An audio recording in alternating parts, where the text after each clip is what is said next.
तो स्टूडेंट, आज का हमारा टॉपिक है features of business environment. Right, मैंने आप लोगों को लास्ट वीडियो में बिजनेस एनवायरनमेंट के कंसेप्ट के बारे में बताया था। तो ये नेक्स्ट टॉपिक है बिजनेस एनवायरनमेंट के बारे में। उसका फीचर्स है, दैट मीन्स फीचर्स का मतलब होता है कैरेक्टरिस्टिक्स, नेचर या चारित्रिक विशेषताएं।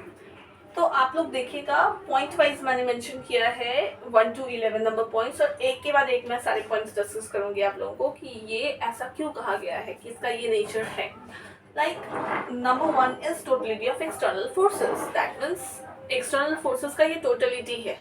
एक्सटर्नल फोर्सेस मैंने आपको क्या कहा कि बिजनेस एनवायरनमेंट बिजनेस के बाहर की सराउंडिंग्स है, बिजनेस के अंदर इसका कोई कनेक्शन है बट बिजनेस के अंदर नहीं होता है। दैट मीन्स क्या है कि बिजनेस के बाहर की जो सराउंडिंग्स है that is called the business environment. Okay, तो बिजनेस के बाहर का जो फैक्टर्स एंड फोर्सेस है उन्हीं का इम्पैक्ट पड़ता है, तो उन्हीं का समावेश है, टोटल सम टोटल है ये, ठीक है। तो that is called the totality of external forces, यानी बाहर के जितने भी फोर्सेस, फैक्टर्स, फोर्सेस है, चाहे वो टेक्नोलॉजिकल हो, लीगल हो, पॉलिटिकल हो, कल्चरल हो, सोशल हो, सभी का एक टोटल इम्पैक्ट जो पड़ता है that is called the business environment. Okay, number 2 point is general and specific forces. General and specific forces क्या होता है कि बिजनेस पे एक्चुअल में क्या होता है कि दो टाइप के इम्पैक्ट पड़ते हैं, एक जनरल इम्पैक्ट भी पड़ता है और एक स्पेसिफिक इम्पैक्ट भी पड़ता है। तो वो क्यों पड़ता है? क्योंकि फोर्सेस भी जनरल हो सकते हैं या फिर स्पेसिफिक हो सकते हैं। अब forces, factors and forces general या स्पेसिफिक होते कैसे हैं?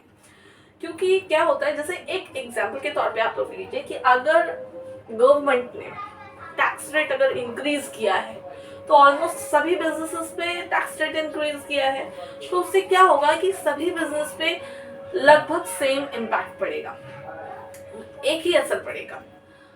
बट अगर गवर्नमेंट किसी पर्टिकुलर प्रोडक्ट के इंपोर्ट या फिर एक्सपोर्ट पे बैन करती है, या फिर उसके इंपोर्ट एक्सपोर्ट को बैन करती है, या इंपोर्ट या एक्सपोर्ट पे कोई रिस्ट्रिक्शंस इम्पोज करती है, दैट मीन्स रेस्ट्रिक्शंस लागू किया जाता है, रुकावट अगर रोकथाम होता है, तो इन दैट केस क्या होगा, उस पर्टिकुलर बिजनेस पे इम्पैक्ट पड़ेगा। सभी पूरे इंडस्ट्री पे, सभी टाइप ऑफ इंडस्ट्री पे, ऑल इंडस्ट्रीज पे इम्पैक्ट इसका नहीं पड़ेगा, उस पर्टिकुलर इंडस्ट्री पे इम्पैक्ट पड़ेगा। तो ये होता है general and specific forces. Number 3 point is inter relatedness. हमारे जितने भी फैक्टर्स एंड फोर्सेस है वो इंटर रिलेटेड है। इंटर रिलेटेड कैसे, अब आप सोचोगे, legal, political, technological, social, cultural, economical, इतने सारे एनवायरनमेंट होते हैं। तो सपोज करो कि political environment, like Narendra Modi की जैकेट, एक बार आप लोगों ने देखा होगा कि नरेंद्र मोदी की जैकेट मार्केट में बहुत आई थी, तो मार्केट में इतना ज्यादा ट्रेंड उसका हो गया था कि हर कोई मोदी जैकेट खरीद रहे थे, ठीक है, सभी लोगों में ट्रेंड हो गया था मोदी जैकेट पहनने का। और गर्ल्स फैशन में भी काफ़ी कुछ आया था, साड़ियों में भी देखोगे कि काफ़ी मोदी का फेसेस जो है वो प्रिंटेड होता था। तो ये एक ट्रेंड था, एक समय था, ठीक है। तो वही चीज़ मैं बताने की कोशिश कर रही हूँ कि पॉलिटिकल इम्पैक्ट कहाँ आया, देखिए हमारे पहनावे उठावे में उसका इम्पैक्ट पड़ गया, दैट मीन्स हमारे सोशल इम्पैक्ट पड़ा। तो पॉलिटिकल एनवायरनमेंट का इफेक्ट जो है उठकर कहाँ आया, सोशल एनवायरनमेंट पे आया। तो दैट इज कॉल्ड इंटररिलेटेडनेस। और not only social environment, political environment का टेक्नोलॉजी पे भी इम्पैक्ट पड़ सकता है, लीगल एनवायरनमेंट पे भी इम्पैक्ट पड़ सकता है, ठीक है। तो ये ही होता है इंटररिलेटेडनेस। नेक्स्ट होता है कॉम्प्लेक्सिटी। अब हम बात करते हैं कॉम्प्लेक्सिटी की। नंबर 4 पॉइंट, कॉम्प्लेक्सिटी क्या होता है? कॉम्प्लेक्सिटी का एक ही मतलब होता है जटिलता। सरलता is easy and complexity is जटिलता। तो जटिल होना स्वाभाविक है, क्योंकि इतने सारे फैक्टर्स और फोर्सेस का एक साथ इम्पैक्ट जो हमारे बिजनेस पे पड़ता है, उसको बिजनेस किस तरह से हैंडल करता है, टैकल करता है, और इन सब डिटेल्स से हम बाद में आएंगे। लेकिन उन सभी फैक्टर्स एंड फोर्सेस को एक साथ, उनके साथ कोप अप करना, उनको हैंडल करना, उनके साथ उन सारे फैक्टर्स एंड फोर्सेस को फेस करते हुए आगे बढ़ना बिजनेस के लिए काफ़ी कॉम्प्लेक्स प्रोसेस है। तो that's why all the factors and forces are complex, right. क्योंकि हो सकता है एक फैक्टर फोर्स हमें आगे की तरफ बढ़ा रहा है तो दूसरा पीछे की तरफ खींच रहा है, ठीक है। तो इस तरह से क्या है, हमें उन सभी चीज़ों के साथ कोप अप करके चलना पड़ता है, that's why it is very complex process.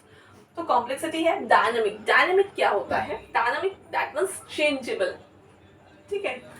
Factors और फोर्सेस जो हैं वो ऑलवेज जो है यहाँ पर सेम नहीं होते, जरूरी नहीं है कि एक साथ सभी फैक्टर्स एंड फोर्सेस में बदलाव आएगा। टेक्नोलॉजिकल एनवायरनमेंट में भी अगर बदलाव आ रहा है तो लीगल में भी आएगा, पॉलिटिकल में भी आएगा, सोशल में भी आएगा, कल्चरल में भी आएगा, जरूरी नहीं है। जब जहां जैसे जैसे चेंजेस आएगा उनका वैसे वैसे इम्पैक्ट हमारे बिजनेस पे पड़ता है। ओके, नेक्स्ट है डायनामिक के बाद आता है अनसर्टेनिटी। दैट मीन्स श्योरिटी नहीं है हमारे पास। Surety in the sense what, बात यहाँ पर हो रहा है कि श्योरिटी का मतलब होता है कि जरूरी नहीं है कि अभी टेक्नोलॉजिकल एनवायरनमेंट में चेंजेस आया है तो बाद में नहीं आएगा। टेक्नोलॉजी, जैसे सपोज करो टेक्नोलॉजिकल एनवायरनमेंट को ही हम लेते हैं, तो टेक्नोलॉजिकल एनवायरनमेंट पे देखोगे पहले के टाइम पे हम लोग सिर्फ टाइप फोन यूज करते थे, लेकिन बाद में टच स्क्रीन आया और अभी पहले 2G फोन यूज कर, पहले 2G के बारे में भी लोग नहीं जानते थे, पहले 2G यूज किए, फिर धीरे धीरे 3G यूज किए, फिर धीरे धीरे 4G यूज किए और अभी 5G का फैशन है। ठीक है, 5G का ट्रेंड है।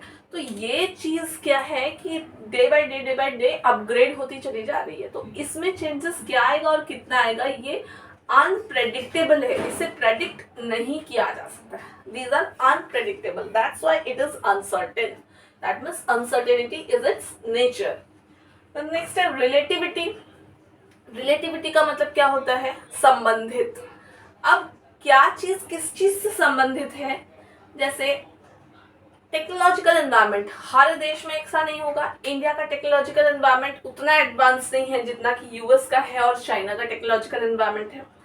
तो definitely region wise technology, legal, political, social, cultural environment differ करती है। ओके, तो हमारी जो ये लीगल, पॉलिटिकल या टेक्नोलॉजिकल एनवायरनमेंट है इंडिया की, दैट मीन्स जरूरी नहीं है कि यूएस की कंप्लीटली वैसी ही हो। ठीक है, तो region wise, country wise differ करके ना, that is called relativity. Okay, multi dimensional. Multi dimensional का मतलब होता है एक क्या बोलेंगे, बिजनेस एनवायरनमेंट जो है उसका बहुत सारा सेक्शंस है, दैट मीन्स सब डिविजन्स है। लाइक हमारे बिजनेस एनवायरनमेंट में सब डिविजन्स है, micro and macro environment. Micro and macro environment के अंदर भी काफी सब डिविजन्स आते हैं। माइक्रो एनवायरनमेंट जो है वो छोटे छोटे फैक्टर्स एंड फोर्सेस को देखता है और मैक्रो एनवायरनमेंट जो है वो लार्ज स्केल पे देखता है किसी भी चीज को। फिर नेक्स्ट है म्यूचुअल डिपेंडेंस। म्यूचुअल डिपेंडेंस मतलब एक एनवायरनमेंट दूसरे एनवायरनमेंट पे डिपेंड करता है। एक एनवायरनमेंट दूसरे एनवायरनमेंट पे डिपेंड कैसे करता है? अभी क्या है कि हमारा जो लीगल एनवायरनमेंट का मैंने आपको बताया कि वो पॉलिटिकल एनवायरनमेंट पे उसका इम्पैक्ट पड़ता है, उसका सोशल एनवायरनमेंट, कल्चरल एनवायरनमेंट पे इम्पैक्ट पड़ता है। तो क्या है, एक एनवायरनमेंट दूसरे एनवायरनमेंट पे डिपेंड करता है, इंटरडिपेंडेंस है उनकी आपस में, तो म्यूचुअल डिपेंडेंस है।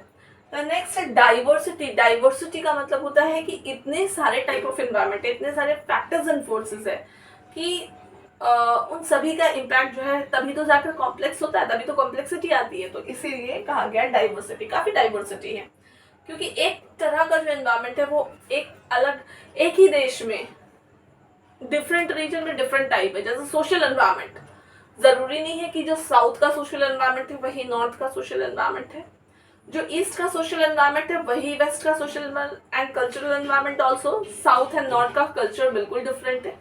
ऑलराइट, देन नेक्स्ट है नॉन कंट्रोलेबल। ये तो सारे क्या है, जितने भी फैक्टर्स एंड फोर्सेस है ये सभी एक्सटर्नल है। एक्सटर्नल इन द सेंस बाहर के फैक्टर्स एंड फोर्सेस है। बिजनेस अपने अंदर की चीजों को कंट्रोल कर सकता है लेकिन बाहर की चीजों को कंट्रोल नहीं कर सकता, क्योंकि गवर्नमेंट तो हमसे पूछ के टैक्स रेट नहीं बढ़ाएंगे ना, और ना ही टेक्नोलॉजी हमारे हिसाब से चेंज होगी, है ना, और ना ही लोगों के सोशल और कल्चरल वैल्यूज हमारे हिसाब से चलेंगे। जिनके जो सोशल एंड कल्चरल वैल्यूज है वही रहेंगे और उसी के अकॉर्डिंग वो ट्रेंड और ट्रेडिशन मेंटेन करेंगे। ओके, तो ये होता है नॉन कंट्रोलेबल। तो ये सारे फैक्टर्स जो है वो नॉन कंट्रोलेबल है, चाहे वो लीगल एनवायरनमेंट हो, पॉलिटिकल हो, सोशल हो, कल्चरल हो, इकोनॉमिक हो, पॉलिटिकल हो, what ever it may be, तो सारे नॉन कंट्रोलेबल होते हैं। इस पर बिजनेस का कोई जोर या कंट्रोल नहीं चलता, बल्कि इनके अकॉर्डिंग बिजनेस को चलना पड़ता है। ठीक है, बल्कि इनके अकॉर्डिंग बिजनेस को चलना पड़ता है। ठीक है, बिजनेस को कोप अप करना पड़ता है। ओके, तो आज का टॉपिक यहीं तक है। ये था आपका features of business environment. I hope आप लोगों को समझ में आया हो। Good bye.